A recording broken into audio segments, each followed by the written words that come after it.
நேயர்களுக்கு வணக்கம். நம்முடன் இன்று இணைந்திருப்பவர் ஐடியாமேன் மகாதேவன் அவர்கள். அரசியல் விமர்சகர் மற்றும் தன்னுடைய கருத்தை எந்தவித தயக்கமும் இல்லாமல் அனைத்து தளங்களிலும் வெளிப்படுத்துபவர். சார் வணக்கம் சார், உங்களை வரவேற்பது பெருமிதம் அடைகிறோம். வணக்கம் மேடம். பி குருஸ் நேயர்களுக்கு வணக்கம். ஓபிஎஸ் திமுகவில் இணைந்ததை பற்றி நீங்க என்ன சார் நினைக்கிறீங்க?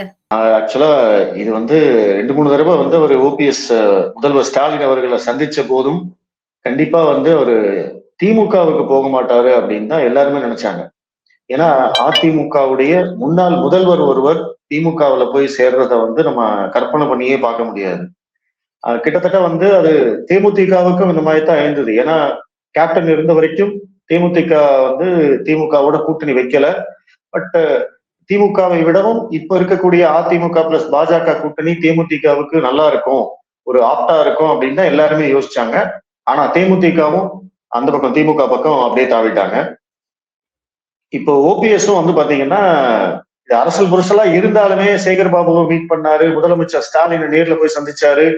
ஆனாலும் மேக்சிமம் எல்லாரும் சொல்லிக்கிட்டு இருந்தது இல்ல அவர் போக மாட்டாரு, ஏதாவது அவரு ஒரு ப்ரெஷர் கொடுத்துட்டு இருக்காரு, ஏடிஎம்கே கூட்டணிக்கு ஒரு போக்கு காட்டிட்டு இருக்காரு அப்படின்னு தான் எல்லாரும் நினைச்சாங்க. ஆனா அவரு நேரடியா போய் இன்னைக்கு திமுகவிலேயே ஜாயின் பண்ணது உண்மையிலேயே ஒரு மிகப்பெரிய அதிர்ச்சியான விஷயம்தான். இதை அதிமுக பொறுத்த வரைக்கும் பாத்தீங்கன்னா எடப்பாடி பழனிசாமிக்கு இது ஒரு பிளஸ் பாயிண்ட். ஏன்னா அவர் ரொம்ப நாளா ஓபிஎஸ் ஒதுக்கி வச்சிருந்தாரு. ஓபிஎஸ் திமுகவோட கள்ள உறவுல இருக்காரு அப்படின்லாம் ஏற்கனவே விமர்சனம் பண்ணியிருந்தாரு. இப்ப அவர் சொன்னது நிஜமாயிடுச்சு. சோ அதனால எடப்பாடி பழனிசாமிக்கு ஒரு அப்பர் ஹேண்ட் கிடைக்கும்.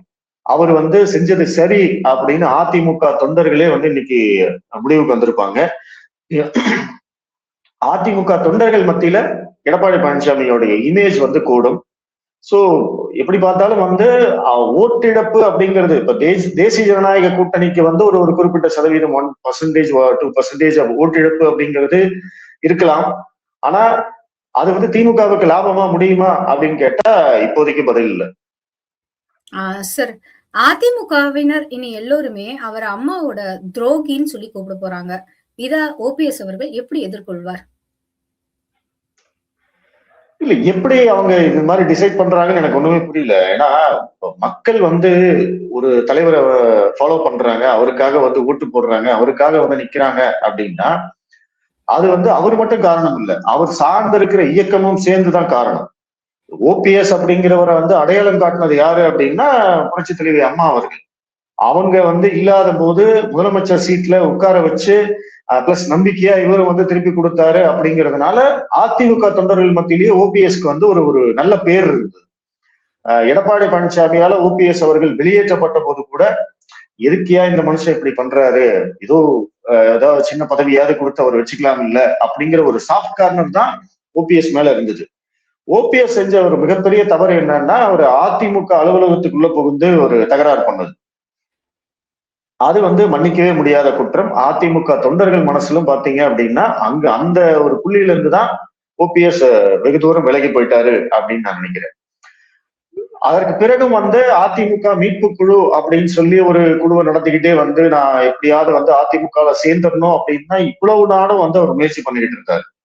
அப்ப கூட அதிமுக தொண்டர்கள் ஒரு சாரார் மத்தியில சரி ஓகே நடந்து போச்சு, எப்படி டிடிவியோட கூட்டணி வச்சோமோ அதே மாதிரி ஓபிஎஸ்சி நம்ம சேர்த்துக்கலாம், பதவி இல்ல எந்த பதவிக்கும் அவரு ஆசைப்படக்கூடாது அப்படின்னு சொல்லி சேர்த்துக்கலாம் அப்படின்னு கூட நிறைய அதிமுக தொண்டர்கள் நினைச்சிருப்பாங்க. ஓபிஎஸ் கூட அந்த மாதிரி வித்தவுட் எனி கண்டிஷன் நான் வர்றதுக்கு தயாரா இருக்கேன்னு அவரு சொன்னதா தகவல் எல்லாம் வெளியில வந்தது. ஆனா இவருக்கு ஓட்டு போட்ட மக்கள் என்ன நினைப்பாங்க, ஓபிஎஸ் உடைய வாக்குகள் அப்படிங்கிறது எக்ஸாக்டா அதிமுகவுடைய வாக்குகள், இரட்டைகளுக்கான வாக்குகள், திமுகவுடைய எதிர்ப்பு வாக்குகள். அப்படி இருக்கிற போது இன்னைக்கு அவர் திமுகவிலேயே போய் சேர்ந்துட்டாரு அப்படின்னா அது அந்த மக்கள் என்ன மாதிரி நினைப்பாங்க, அவங்க திரும்பவும் ஓபிஎஸ்க்காக ஓட்டு போடுவாங்களா இல்ல இரட்டைகளுக்கு ஓட்டு போடுவாங்களா? இது ஒரு மிகப்பெரிய கன்ஃபியூஷன். மற்ற தலைவர்கள் அப்படிங்கிறவங்க வேற, அவங்க எல்லாம் ஒரு தொகுதிக்கானவர்கள். இப்ப மனோஜ் பாண்டியன் போனாரு, வைத்தியலிங்கம் போனாரு அப்படின்னா அவங்களுக்கு அவங்களுடைய அந்த குறிப்பிட்ட தொகுதியில அவங்களுக்குன்னு ஒரு தனிப்பட்ட செல்வாக்கு இருக்கும். சோ அதை பிரச்சனையே இல்லை. ஆனா ஓபிஎஸ் பொறுத்த வரைக்கும் பாத்தீங்க அப்படின்னா அவர் தமிழ்நாடு எங்கும் அறிந்த முகம், அதிமுகவின் ஒரு முகமாக இருந்திருக்கிறார் அப்படிங்கிற போது இது கண்டிப்பா வந்து அது மக்கள் மத்தியில ஒரு அதிருப்தி தான் இருக்கும் அப்படின்னு நான் நினைக்கிறேன்.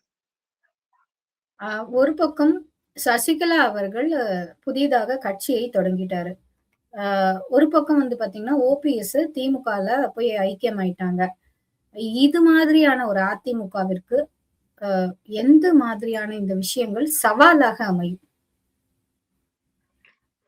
ஓபிஎஸ் பொறுத்த வரைக்குமே இப்ப டிடிவி சமீபத்துல ஒரு பேட்டியில குறிப்பிடும் போது வந்து அவரு டிடிவி கட்சியில ஜாயின் பண்றதா இருந்தாராமா. அவரே தான் வந்து டிடிவி கிட்ட கேட்டிருக்காரு. நான் உங்க கட்சியில ஜாயின் பண்ணிக்கிறேன் அப்படின்னு சொல்லியிருக்காரு. டிடிவியும் சரி வாங்க உங்களுக்கு இல்லாததா அப்படின்னு சொல்லியிருக்காரு. ஆனா அதுக்கப்புறம் அதை பத்தின எந்த பேச்சுமே இல்ல அப்படின்னு டிடிவி குறிப்பிடுறாரு. நாமளா போய் கூப்பிட முடியாதுங்க. அவரு வந்தாருன்னா ஓகே அப்படின்னு தான் சொல்றாரு. எல்லாருமே வந்து எதிர்பார்த்ததும் அதுதான். ஒருவேளை வந்து அவர் அதிமுகவுல ஜாயின் பண்ண முடியல அப்படின்னாலுமே டிடிவி கட்சியில சேர்ந்துக்கலாம். ஏன்னா அவங்க சமூகம் சார்ந்து வந்து ஒரே இயக்கமா இருப்பாங்க. ஒரு நண்பர்கள், நீண்ட நாள் நண்பர்கள் அப்படிங்கிற போது டிடிவி கட்சியில சேர்றதுக்கு அவருக்கு எந்த விதமான தயக்கமும் இருக்காது. அவருக்கான எந்த விதமான முக்கியத்துவமும் குறையாது. சோ அவரும் வந்து நல்ல விதமா நடத்துவாரு அப்படிங்கிற போது அது அவருக்கு பெஸ்ட் சாய்ஸா இருக்கும் அப்படின்னு தான் எல்லாரும் எதிர்பார்த்தாங்க. நீங்க இந்த தேவர் ஜெயந்தியில கூட பாத்தீங்க அப்படின்னா டிடிவி, ஓபிஎஸ், செங்கோட்டையன் இவங்க 3 பேருமே வந்து ஒன்னா கலந்துக்கிட்டாங்க. இப்ப அப்படி கலந்துகிட்டவங்கல வந்து பாத்தீங்கன்னா டிடிவி மட்டும்தான் தேசிய ஜனநாயக கூட்டணியில இருக்காரு. செங்கோட்டையன் தாவேக்காவுக்கு போயிட்டாரு. ஓபிஎஸ் இப்போ டிஎம்கேக்கு போயிட்டாரு. சோ அது டோட்டலாவே வந்து அந்த தேவர் ஜெயந்தியில கலந்துகிட்ட ஒரு நேரமோ என்னமோ தெரியல, இப்படி ஆயிப்போச்சு. சசிகலாவுக்கு வந்து இதுக்கு மேல அவங்களுக்கு அரசியல்ல ஒரு ரோல் இருக்கும் அப்படின்னு நான் நினைக்கல. அப்படி இருந்தாலுமே அது வந்து அதிமுகவுக்கு பாதகமா தான் முடியும் அப்படின்னு எதிர்பார்க்கலாம். ஏன்னா அந்த சமூகம் சார்ந்த வாக்குகளைத்தான் டிடிவி தினகரன் வச்சிருக்காரு. அதுலயே வந்து அவங்களும் கை வச்சாங்க அப்படின்னா அது வந்து டிடிவியோடைய அரசியல் எதிர்காலத்துக்குமே வந்து பாதிப்பாகும். ஏன்னா அவருக்குன்னு வந்து இப்போ ஒரு 1 or 2% வந்து ஒரு வாக்குகள் இருக்கு. தென் மாவட்டங்கள்ல மட்டும் ஒரு குறிப்பிட்ட தொகுதிகள்ல டிடிவிக்கு வந்து ஒரு செல்வாக்கு இருக்கு அப்படிங்கிற போது அந்த செல்வாக்குல வந்து சசிகலாவும் கை வைக்கிறாங்க அப்படின்னா அது வந்து ஒரு கண்டிப்பா கொஞ்சம் பாதிப்பு வரும் அப்படின்னு தான் நினைக்கிறேன். ஆனா அதை டிடிவி எப்படி மெயின்டைன் பண்ண போறாங்க, அதிமுக எப்படி அதை வந்து டேக்கிள் பண்ண போறாங்க அப்படிங்கிறத நம்ம பொறுத்திருந்து பார்க்கணும். ஏன்னா இந்த வாக்குகள் வந்து பாஜக ஏற்கனவே கன்சாலிடேட் பண்ணி வச்சிருந்தாங்க. தென் மாவட்டங்களை பொறுத்த வரைக்கும் பாத்தீங்கன்னா பாஜகவும் டிடிவியும் சேர்ந்த அந்த கூட்டணிக்கு ஒரு நல்ல செல்வாக்கு இருக்கு. அப்படி இருக்கிற இடத்துல வந்து சசிகலா தனியா கட்சி ஆரம்பிச்சிருக்காங்க அப்படின்னா அது அந்த கூட்டணி வாக்குகள்ல ஒரு குறிப்பிட்ட சதவீதத்தை டேமேஜ் பண்ணுச்சு அப்படின்னா அந்த இடத்துல வந்து திமுகவுடைய வெற்றி எளிதாகும் அப்படிங்கிறது ஒரு கணக்கா வரும். ஸோ எப்படி பார்த்தாலுமே ஒரு சின்ன சதவீதம் டேமேஜ் இருக்கும். ஆனா அது வந்து திமுகவுக்கு லாபமா முடியுமா அப்படிங்கிறது ஒரு மிக முக்கியமான கேள்வி. ஏன்னா ஓபிஎஸ்க்கு வந்து இந்த மக்கள் வாக்கு போடுவாங்களா அப்படிங்கிறது மிக முக்கியமான கேள்வி. சார், பாஜகவில ரொம்ப க்ளோஸா இருந்தாரு ஓபிஎஸ். நேற்று முன்தினம் பாஜகவின் முன்னாள் மாநில தலைவர் அண்ணாமலை அவர்கள் பேசும்போது கூட என்ன சொல்றாருன்னா, ஓபிஎஸ் இருக்காருங்கன்னா அவர் நல்லவருங்கன்னா நிறைய முடிவெல்லாம் பார்த்துதாங்க எடுப்பாரு. நேரம் இருக்குன்னா காலம் இருக்குன்னா அப்படின்னு சொல்றாரு. சோ அவ்வளவு க்ளோஸா இருக்கும்போது பாஜகவிடம் சொல்லிவிட்டு தான் ஓபிஎஸ் இந்த முடிவை எடுத்திருப்பாரோ? இல்ல பாஜக வந்து இதுல எதுவும் ரோல் பண்ணல அப்படின்னு தான் நான் நினைக்கிறேன். இவன் டிடிவியை உள்ள கொண்டு வர்றதுக்காக அவங்க ரொம்ப நாளா பேசிக்கிட்டு இருந்தாங்க. அது வந்து எல்லாருக்குமே தெரியும். அண்ணாமலை வந்து முயற்சி பண்ணாரு அப்படிங்கிறது வெளிப்படையாவே தெரியும். அப்ப பாஜக ஓபிஎஸ் ஏன்னா ஓபிஎஸ் வந்து பாஜக 2024 அவங்க கூட நின்னாரு. கரெக்ட். ஆனா ஓபிஎஸோட டிமாண்ட் என்ன அப்படிங்கிறது நம்மளுக்கு தெரியாது இல்லைங்களா? ஓபிஎஸோட டிமாண்ட் வந்து அவர் அதிமுகவுல சேரணும்னு இருந்ததுன்னா அதுக்கு பாஜக ஒண்ணும் பண்ண முடியாது. இப்போ அது வந்து நீங்க அதை ஃபர்ஸ்ட் நம்ம தெரிஞ்சுக்கணும். அவரை வந்து அதிமுகவுல சேர்றதுக்கு வந்து பாஜக ஹெல்ப் பண்ண முடியாது. ஏன்னா அது பாஜக கையில இல்ல. எடப்பாடி பழனிசாமி சம்மதிச்சா மட்டும்தான் அது நடக்கும். கூட்டணியில இருந்துகிட்டு வந்து எடப்பாடி பழனிசாமி கிட்ட நம்ம டிமாண்ட் பண்ண முடியாது. நீங்க ஓபிஎஸ் சேர்த்தே ஆகணும்னு டிமாண்ட் பண்ண முடியாது. ஏன்னா இந்த தேர்தலை பொறுத்த வரைக்கும் பாஜக வந்து முழுக்க முழுக்க எடப்பாடி பழனிசாமியை நம்பிதான் போறாங்க.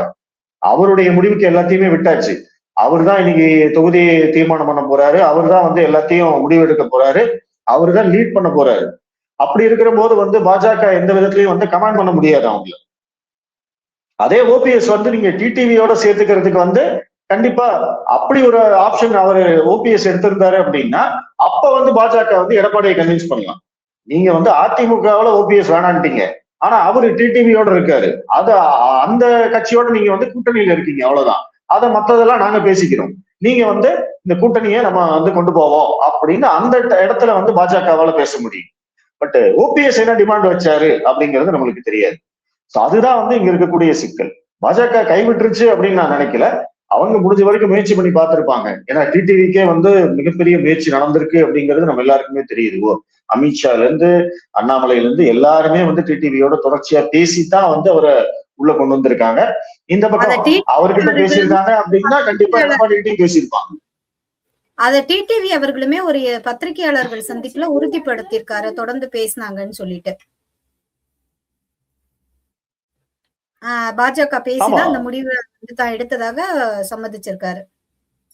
அவர் முதல்ல சொல்லிட்டு இருந்தாரு, தேசிய ஜனநாயக கூட்டணியில் தான் இருப்பேன் அப்படின்னு சொல்லிட்டு இருந்தாரு. அவருக்கு இருந்த மன வருத்தம் என்னன்னா, நமக்கு வந்து ஒரு முக்கியத்துவம் கொடுக்கலையே. ஏன்னா ஏப்ரல் மாசமே வந்து பாஜகவோட கூட்டணின்னு முடிவாய் போச்சு. ஆனா செப்டம்பர் அவர் வெளியில போகிற வரைக்குமே பாத்தீங்க அப்படின்னா டிடிவிய பத்தி ஒரு பேச்சே இல்லை. அவங்க உண்மையிலேயே வந்து அந்த கூட்டணிக்குள்ள இருக்காங்களா இல்லையா, அவரு எடப்பாடி பழனிசாமி இதுக்கு ஒத்துக்குவாரா, இந்த மாதிரி எதுவுமே தெரியாத ஒரு நிலைமையில இருந்ததுனால்தான் அவர் வந்து ஒரு முடிவெடுத்து ஒரு அட்டென்ஷன் கிரியேட் பண்ணி ஒரு பிரச்சனைகளை கிரியேட் பண்ணி அதற்கு வந்து அவர் சொல்யூஷன் கண்டுபிடிச்சிருக்காரு. ஆனா ஓபிஎஸோட ஸ்டாண்ட் அப்படிங்கிறது வேற. சோ அதுக்கு வந்து பாஜகவால எந்த ஹெல்ப்பும் பண்ண முடியாது அப்படிங்கிறது தான் நிதர்சனம். சார், இப்ப பாஜக, என்டிஏ, ஓபிஎஸ், டிடிவி இவங்களெல்லாம் விட்டுருவோம். திமுகவினுடைய கூட்டணி நகர்வு அப்படிங்கிறது எப்படி பாக்குறீங்க? வரமாட்டாங்கன்னு சொன்ன தேமுதிகவை இழுத்துட்டாங்க. நான் வந்து இருந்தால் கூட என் மேல் அதிமுக கொடியோடு தான் இருப்பேன், என் காரில் வந்து அதிமுக கொடி தவிர வேற கொடி கட்ட மாட்டேன்னு சொன்ன ஓபிஎஸ் திமுக பக்கம் இழுத்துட்டாங்க. இதை நீங்க எப்படி பாக்குறீங்க? திமுகவின் கூட்டணி நகர்வு எதை காட்டுகிறது? அதை நீங்கள் எப்படி பார்க்கிறீர்கள்? திமுக பொறுத்த வரைக்கும் பாத்தீங்கன்னா அது நம்ம கொஞ்சம் பின்னோக்கி போனோம்னா, கலைஞர் இருந்த வரைக்கும் மாவட்ட செயலாளர்கள் தான் அதிகாரம் ஜாஸ்தி. நீங்க திருச்சின்னு எடுத்துக்கிட்டீங்கன்னா KN நேரு, சேலம் எடுத்துக்கிட்டீங்கன்னா வீரபாண்டி ஆறுமுகம், ஈரோடு எடுத்துக்கிட்டீங்கன்னா அந்த மாதிரி ஒவ்வொரு இடத்துலயும் வந்து ஒவ்வொரு குட்டி தலைவர்களை வந்து அவர் உருவாக்கி வச்சிருந்தாரு. அவங்களை மீறி கலைஞரே செயல்பட மாட்டார். நீங்க இதே அதிமுக எடுத்துக்கிட்டீங்கன்னா அதிமுக அப்படிங்கிறது வந்து ஒரு சென்ட்ரலைஸ்டு பவர். அங்க வந்து ஜெயலலிதா தான் எல்லாமே. ஜெயலலிதா வந்து யாரை வேணாலும் நிக்க வைக்க முடியும், யாரை வேணாலும் ஹீரோவாக்க முடியும், யாரை வேணாலும் ஜீரோவாக்க முடியும். சோ அந்த மாதிரிதான் வந்து திமுகவுக்கும் அதிமுகவுக்குமான வித்தியாசம் இருந்தது. ஆனா ஸ்டாலின் வந்ததுக்கு அப்புறம் என்ன பண்றாரு அப்படின்னா, இந்த மாவட்ட செயலாளர்கள் அப்படிங்கிறவங்களோட அதிகாரத்தை குறைக்கிறாரு. திமுக என்ற கட்சியையும் வந்து பாத்தீங்கன்னா சென்ட்ரலைஸ் பண்றாரு. எல்லா பவருமே ஸ்டாலின் கிட்ட தான் இருக்கு. மாவட்ட செயலாளர்கள் நினைச்சா ஒண்ணும் பண்ண முடியாது. அப்போ அந்த மாதிரியான ஒரு கட்டத்துல என்ன ஆகும் அப்படின்னா, திமுக வந்து யாரை எந்த தொகுதியில வேட்பாளராக நிறுத்தினாலும் திமுகவுக்கான வாக்குகள் அந்த வேட்பாளருக்கு விழணும். சோ அதுதான் வந்து நான் சொல்லக்கூடியது. ஏன்னா அதிமுகல அது இருந்தது, திமுகல அப்படி இல்லை. ஏன்னா திமுகவுல ஒரு மாவட்ட செயலாளர் நினைச்சா சொந்த கட்சி வேட்பாளரையே தோக்கடிக்க முடியும். அந்த மாதிரியான ஒரு நிலைமை இருந்தது. அது கலைஞர் காலத்துல அந்த மாதிரி இருந்தது. ஆனா ஸ்டாலின் என்ன பண்றாரு அப்படின்னா, இதை வந்து சென்ட்ரலைஸ் பண்றாரு. மற்ற மாவட்ட செயலாளர்களுக்கு வந்து அதிகாரம் இல்லாத ஒரு வழியை பண்ணிட்டாரு. சோ அதனால இன்னைக்கு என்ன ஆகுது, உங்களுக்கு வந்து தங்கத்தமிழ்ச்செல்வன் ஆல்ரெடி உள்ள வந்துட்டாரு. ஏற்கனவே அவர் வந்து தேனியில தான் அவருடைய பலம். இப்ப நீங்க தங்கத்தமிழ்ச்செல்வன் அதிமுகவுல இருந்து வந்துட்டாரு, சரி ஓகே. ஆனா திமுகவிலேயே வந்து தேனியில ஒருத்தர் இருந்திருப்பாருல்ல, அவரு வந்து பல வருஷமா வேலை பார்த்திருப்பாரு இல்லைங்களா? அப்ப அவருடைய எதிர்காலம் என்ன ஆகும்? சோ அதுதான் வந்து இங்க சிக்கலாகும். திமுகவுக்கு வந்து சிக்கல் எங்கிருந்து வரும் அப்படின்னா, அந்த அவங்களுடைய கட்சியிலேயே வந்து அந்தந்த தொகுதியில அந்தந்த ஊர்கள்ல திமுகவுக்காக வந்து பல ஆண்டுகளாக வேலை பார்த்தவர்கள் இருப்பாங்க. அப்ப அவங்களுடைய எதிர்காலம் இன்னைக்கு காணாம போயிடும். நீங்க திமுக அதிமுகவுல இருந்து உள்ள வந்தவங்க எல்லாருமே, இப்ப செந்தில் பாலாஜி இருக்காரு, ரகுபதி இருக்காரு, KKS சார் இருக்காரு, அனிதா ராதாகிருஷ்ணன் இருக்காங்க. இவங்க எல்லாரும் வந்து பாத்தீங்கன்னா ஒவ்வொரு ஏரியால கிங்கு. இப்ப இவங்க வர்றதுக்கு முன்னாடி திமுகவுல அந்த ஏரியாவுக்காக ஒருத்தர் ஒர்க் பண்ணிருப்பாரு. அவங்க எல்லாம் இன்னைக்கு அட்ரஸே இல்லாம போயிட்டாங்க. சோ அதுதான் வந்து ஸ்டாலினுக்கு இருக்கக்கூடிய சிக்கல். அப்ப இது வந்து கட்சிக்குள்ள ஒரு அதிருப்தியை உண்டாக்கும். எல்லாரும் அதிமுகவுல இருந்து வர்றவங்க அத்தனை பேருக்குமே இவர் வந்து கதவை திறந்து விட்டுறாரு. அப்போ நம்மளுக்கு என்னதான் எதிர்காலம், நம்ம இத்தனை நாள் கட்சிக்கு உழைச்சதுக்கு வந்து நம்மளுக்கு என்னதான் பலன் அப்படிங்கிற அந்த கேள்வி கண்டிப்பா வரும். சோ அது வந்து ஒரு அதிருப்தியா மாறும். ஆனா அதற்கு வந்து ஸ்டாலின் ஒரு சென்ட்ரலைஸ்ட் பண்ணதுனால டிஎம்கே ஓட்டர்ஸ் அது வந்து மிஸ் ஆகாது. அந்த இடத்துல யார வேட்பாளரா போட்டாலும் அந்த திமுகவுக்கான வாக்குகள் விழுந்துரும் அப்படிங்கிற ஒரு நிலைமைக்கு கட்சியை கொண்டு வந்துட்டதுனால ஸ்டாலின் அவர்கள் துணிஞ்சு முடிவெடுக்கிறார். நான் தான் கட்சி, நான் சொல்றவங்க தான் வந்து வேட்பாளர் அப்படிங்கிறதுனால வேற யாருக்கும் வழி இல்லை. இதுவே நீங்க கலைஞர் பீரியட்ல எடுத்துக்கிட்டீங்க அப்படின்னா அந்த மாவட்ட செயலாளரை மீறி கலைஞராலேயே வேற யாரையும் உள்ள கொண்டு வர முடியாது. திருச்சியில வந்து KN நேரு இருக்காரு அப்படின்னா அப்ப அதிமுகல இருந்து ஒருத்தர் அங்க வராரு அப்படின்னா வர்றவரும் யோசிப்பாரு, இங்க நேரு இருக்காரு, அவரை மீறி நம்மளால அரசியல் பண்ண முடியாது, நம்மளுக்கு இந்த ஏரியா தான், சோ அப்ப நம்ம திமுகவுக்கு போக முடியாதுன்னு அவருக்கு கதவு அடைக்கப்படும். ஆனா இன்னைக்கு அந்த நிலைமை மாறிடுச்சு. ஒவ்வொரு ஏரியாலையும் இப்ப சமீபத்துல மனோஜ் பாண்டியன் வந்து திமுகல சேர்ந்தாரு, வைத்தியலிங்கம் திமுகல சேர்ந்தாரு. அவங்க எல்லாருமே ஒவ்வொரு ஏரியால வந்து கிங்கா இருந்தவங்க, இப்போ இருக்கிறவங்க, அவங்களுக்குன்னு ஒரு சொந்த செல்வாக்கு இருக்கு. அப்போ ஏற்கனவே அந்த ஏரியால திமுகவுக்கு இருந்த செல்வாக்கு இவங்க சேர்றதுனால அப்படியே டபுள் ஆகுமான்னு கேட்டீங்கன்னா அப்படி ஆகாது. அதுதான் இங்க இருக்கக்கூடிய சிக்கல். ஓகே சார், இது வந்து நீங்க நடைமுறை சிக்கல்ல சொல்லியிருக்கீங்க. இன்று வந்து முன்னாள் பாராளுமன்ற உறுப்பினர் மற்றும் முன்னாள் முதலமைச்சர் OPS அவர்களுடைய மகன் திரு OP ரவீந்திரநாத் அவர்கிட்ட வந்து ஒரு பத்திரிகையாளர்கள் கேக்குறாங்க, தேனி அதிமுக கோட்டாங்கிறாங்க, இனிமே நீங்க போய் தேனியில என்ன பண்ண போறீங்க அப்படி சொல்லி கேட்கும்போது, யாரு சொன்னா தேனி அதிமுக கோட்டா அது அப்போ, இப்போ ஆனா அது திமுக, அதாவது அதிமுகவின் ஓட்டா அப்படின்னு சொல்லி சொல்றாரு தேனி. இந்த வார்த்தை மாறுதல்கள் எதை காட்டுகின்றன? இல்லங்க, இவங்க நீண்ட காலமாவே இதற்கான முயற்சிகள் எடுத்து அந்த இடத்துக்கு போயிருக்காங்க. இல்ல அப்படின்னா OPS அவர்களுக்கு தன்னுடைய மகனின் எதிர்காலத்தை மனதில் வைத்து இந்த முடிவெடுப்பதை நோக்கி தள்ளப்பட்டாராம். இல்ல, சோ அவர்கள் ஒரு மீட்டிங்ல பேசும்போது ஒரு விஷயம் சொல்லியிருப்பாரு, தலைவர்கள் வந்து ஈஸியா தங்களுடைய கட்சியை மாத்திக்கலாம், துண்டை மாத்திக்கலாம். ஆனா மக்கள் தொண்டர்கள் வந்து பாத்தீங்கன்னா அவங்க அவ்வளவு ஈஸியா எல்லாம் வந்து கட்சி மாறிட மாட்டாங்க அப்படின்னு சொல்லியிருப்பாரு. அது ஒரு வகையில உண்மையும் கூட.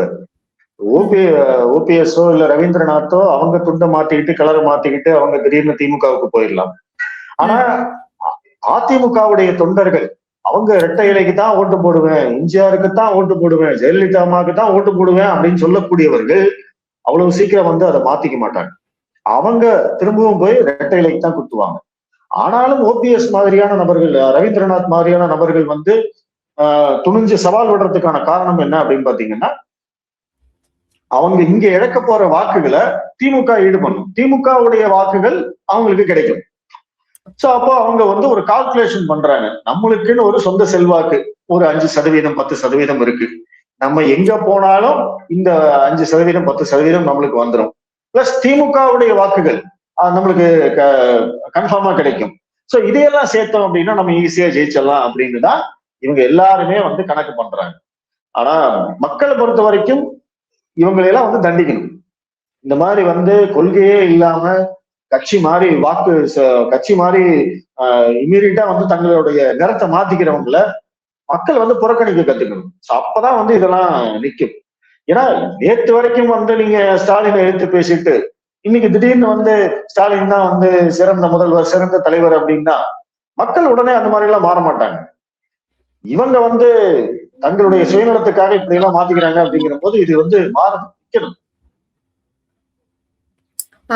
சார், மற்றொரு இடத்துல இவர OPS அவர்கள் வந்து ஏன் நீங்க வந்து இதுல இணைஞ்சீங்க அப்படின்னு கேட்கும்போது சொல்றாரு, ஸ்டாலின் அவர்கள் வந்து நல்லாட்சி தராரு, மக்களுக்கான நன்மை பயக்கும் சீர்மிகு திட்டங்களை அறிமுகப்படுத்தி இருக்காரு, அண்ணா தொடங்கிய கருணாநிதி கட்டி காத்த தாய் கழகத்தில் இணைந்ததை பெருமையாக நினைக்கிறேன் அப்படிங்கிற ரீதியில சொல்லியிருக்காரு. ஸ்டாலின் வழி நடத்தும்.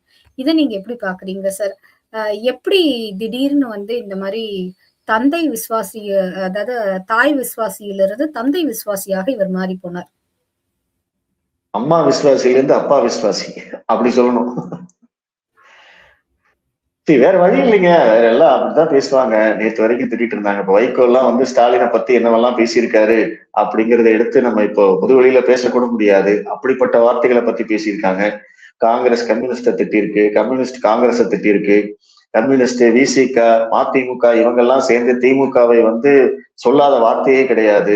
ஆனா இன்னைக்கு அவங்க எல்லாம் வந்து எல்லாத்தையும் மறந்து ஸ்டாலின் மாதிரியான ஒரு உன்னத மனிதர் இல்லவே இல்லை அப்படின்னு வைகோவே சொல்றாரு. அப்படிங்கிற போது நம்ம சிரிக்கிறத தவிர ஒன்றும் பண்ண முடியாது. அதே மாதிரி தான் ஓபிஎஸ்க்கும். ஓபிஎஸ் உடைய வார்த்தைகளுக்கெல்லாம் இன்னைக்கு மதிப்பே கிடையாது. அவருக்கு இதை தவிர சொல்றதுக்கு வேற வழியே கிடையாது. ஏன்னா இன்னைக்கு அவரு அங்க போயிருக்காரு அப்படின்னா கண்டிப்பா சில டீலிங்ஸ் இருந்திருக்கும். ஸ்டாலினுக்கும் அவங்களுக்கும் ஒரு அண்டர்ஸ்டாண்டிங் இருந்திருக்கும். ஒண்ணு அவருக்கு சீட்டு இல்லாட்டா அவருடைய மகனுக்கு சீட்டு அப்படிங்கிற மாதிரி டீலிங் பேசியிருப்பாங்க. சோ அதற்காக வந்து தலைவரை புகழ்ந்துதானே ஆகணும், வேற வழி இல்லையே அவங்களுக்கு. சரி, எனக்கு இன்னொரு டவுட் கூட வருது, நான் கேட்கலாமா? அதாவது சமகாலத்துல தான் கூட பயணித்த தன் கட்சியில் ஒன்றாக வளர்ந்தவர், அப்படி இல்லாம அவருக்கு கீழ் அமைச்சரவையில இருந்த இபிஎஸ் அவர்களுடன் இவரால் ஒத்து போக முடியவில்லை என்றால், அங்கு வந்து முதலமைச்சருக்கு பின்ன தற்போது துணை முதலமைச்சர் இருக்காரு. அந்த மாதிரி புதியவர்களுடன் இவரால் இறங்கி போக முடியுமா? அது கம்பெனி வேற இல்லைங்களா, அதனால பிரச்சனையே இல்லை. இங்க வந்து ஒரே கம்பெனி, நம்ம கூட வேலை செஞ்சவன், நம்மளுக்கு வந்து நம்ம வந்து முதலமைச்சரா இருந்த போது நம்மளுக்கு வந்து செல்யூட் அடிச்சவன், நம்ம எந்திரிச்சு நின்னவன், அவங்க கிட்ட வந்து நம்ம எப்படி வந்து இறங்கி போறது? ஆனா அதுவே நீங்க வேற கம்பெனிக்கு போயிட்டீங்கன்னா அங்க முதலாளியே மாறிடுறாரு இல்லைங்களா, அதனால வந்து நம்ம சல்யூட் அடிக்கிறது பிரச்சனையே கிடையாது. ஓகே சார், இப்போ மொத்தத்துல மதிமுக, மக்கள் நீதி மையம், தேமுதிக, ஓபிஎஸ் அந்த வரிசையில அடுத்து யாருன்னு நினைக்கிறீங்க? இதுக்கு மேல வந்து திமுக கூட்டணி ஹவுஸ்ஃபுல் அப்படின்னு தான் நினைக்கிறேன். அவங்க வந்து காங்கிரஸ் ஒருவேளை வெளியில போயிடுமோ அப்படிங்கிறதுக்காகத்தான் ஸ்டாலின் இப்படி எல்லாம் வந்து முடிவெடுக்கிறாரா அப்படிங்கிற ஒரு சந்தேகம் இருக்கு. ஒருவேளை காங்கிரஸ் உடைய வெளியேற்றம் வந்து உறுதியாயிடுச்சு அப்படிங்கிற மாதிரி தான் எனக்கு தோணுது. ஏன்னா ஏற்கனவே இருக்கிறவங்களுக்கே வந்து அதிக சீட்டு கொடுக்க வேண்டிய நிர்பந்தம் திமுகவுக்கு இருக்கு.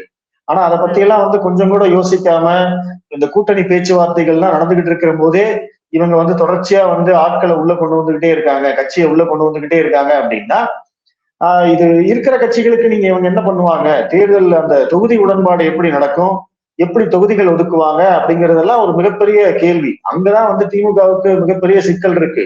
அங்க வந்து அடிதடி நடந்தது அப்படின்னா திமுக என்ன பண்ணுவாங்கன்னு தெரியல. அதனாலதான் திமுக என்ன பண்றாங்க அப்படின்னா கடைசி வரைக்கும் இழுத்துட்டு போறாங்க. இப்போ என்ன ஆயிடுச்சு, தேர்தல் தேதி எப்ப வேணாலும் அறிவிக்கலாம் அப்படிங்கிற ஒரு நிலைமைக்கு வந்துட்டோம் நம்ம. தேர்தல் தேதி அறிவிச்சாச்சு அப்படின்னா பிரச்சாரம் சூடு பிடிக்க ஆரம்பிச்சிடும். இம்மீடியட்டா வந்து எல்லாமே தேர்தல் கட்டுப்பாடுகள் எல்லாமே வந்துடும். ஸோ அதுக்கு மேல வந்து எல்லாரும் வந்து எலெக்ஷன் டேட்டை நோக்கி வந்து பயணப்பட வேண்டியதுதான். அப்ப அது வரைக்கும் வந்து திமுக என்ன பண்றாங்க, அப்படியே இழுத்து பிடிக்கிறாங்க எல்லாத்தையும். யாருக்கு எவ்வளவு சீட்டு, என்ன தொகுதி, இதெல்லாம் எதுவுமே சொல்லாம கடைசி நேரத்துல சொல்லும் போது அவங்களுக்கு வேற ஆப்ஷனே கிடையாது. அவங்க அதுக்கு மேல முடிவு பண்ணி இன்னொரு கட்சியோட பேச்சுவார்த்தை நடத்தி அந்த கட்சியோட சேர்ந்து அவங்களால எந்த இதுவும் செய்ய முடியாது. சோ அதனால அதை வந்து ஒரு செக் மாதிரி வைக்கிறாரு எல்லா கட்சிக்குமே. விசிக, கம்யூனிஸ்ட், மதிமுக, மக்கள் நீதி மையம், இடதுசாரிகள், பிளஸ் இஸ்லாமிய கட்சிகள், காங்கிரஸ், எல்லாருக்குமே செக்கு. நீங்க இருந்தீங்க அப்படின்னா நம்ம கூட்டணி பலமா இருக்கு, கொடுக்கிற தொகுதியை வாங்கிட்டீங்க அப்படின்னா நம்ம கூட்டணி ஜெயிக்கிறதுக்கான வாய்ப்புகள் இருக்கு. இன்னைக்கு வெற்றி நம்மளுக்கு கிட்டத்தட்ட வந்து 60%, 70% உறுதி. நீங்க வந்து முரண்டு பிடிக்காம இருந்தீங்கன்னா உங்களுக்கு வந்து 3 எம்எல்ஏ 4 எம்எல்ஏ கிடைப்பாங்க.